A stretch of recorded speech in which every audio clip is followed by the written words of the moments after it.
Kawasan Jalan Malioboro merupakan poros garis imajiner Keraton Yogyakarta.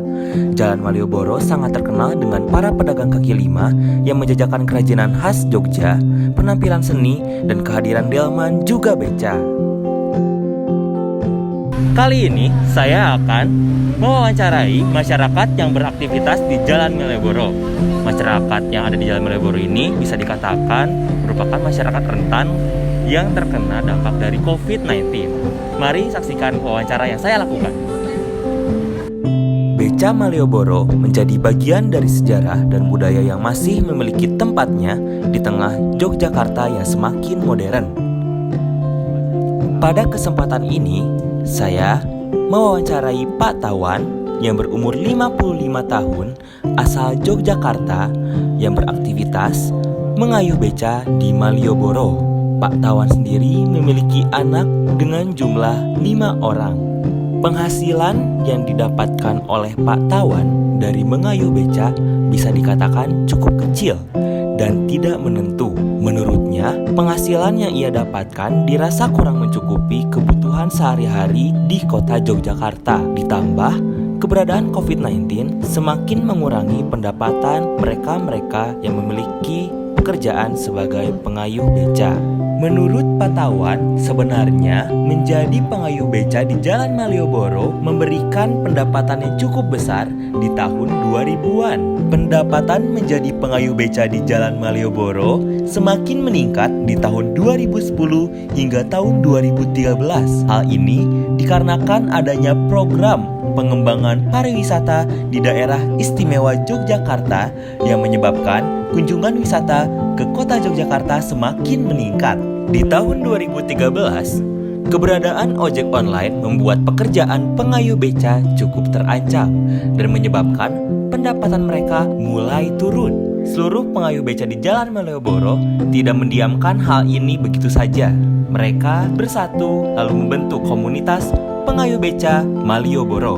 Keberadaan komunitas pengayuh beca Malioboro ini membuat setiap pekerjaan yang dilakukan oleh pengayuh beca Malioboro menjadi lebih terkoordinasi. Terdapat penjadwalan pengayuhan beca dan juga ada kerjasama antara pengayuh beca dengan beberapa fungsi-fungsi perdagangan di sekitar Jalan Malioboro seperti penjualan kaos oblong dan juga bakpia.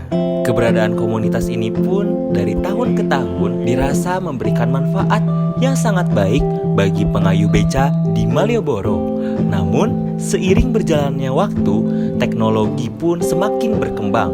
Keberadaan ojek online ditambah lagi dengan keberadaan pengiriman barang secara online, sehingga hal ini cukup berdampak kepada pekerjaan pengayuh beca di Malioboro. Hingga saat ini, terdapat sekitar 512 pengayuh beca di Jalan Malioboro yang masih aktif. Berkurangnya jumlah pengayuh beca di Jalan Malioboro tentunya berpengaruh terhadap kinerja komunitas pengayuh beca yang ada.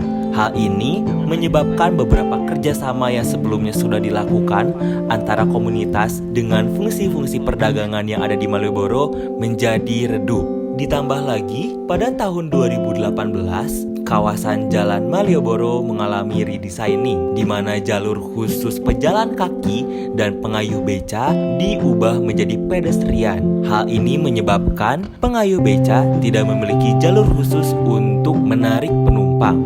Keberadaan ojek online, pengiriman barang online, komunitas yang kinerjanya semakin redup, dan redesigning kawasan Jalan Malioboro mempengaruhi pendapatan pengayuh beca di Jalan Malioboro. Berkurangnya pendapatan pengayuh beca ini mempengaruhi aktivitas sehari-hari dari keluarga pengayuh beca. Para pengayuh beca tidak dapat mendapatkan akses kepada kehidupan yang layak. Pak Tawan menceritakan bahwa pada tahun 2000-an beliau mampu untuk menyekolahkan anaknya yang saat itu berada di jenjang SMP dengan menggunakan pendapatan dari pekerjaannya sebagai pengayuh beca. Berbeda dengan anak ketiganya, ia merasa tidak mampu untuk memenuhi memenuhi kebutuhan pendidikan anak ketiganya, dikarenakan ia merasa pendapatan yang ia dapatkan saat ini dirasa kurang untuk memenuhi kebutuhan pendidikan anaknya.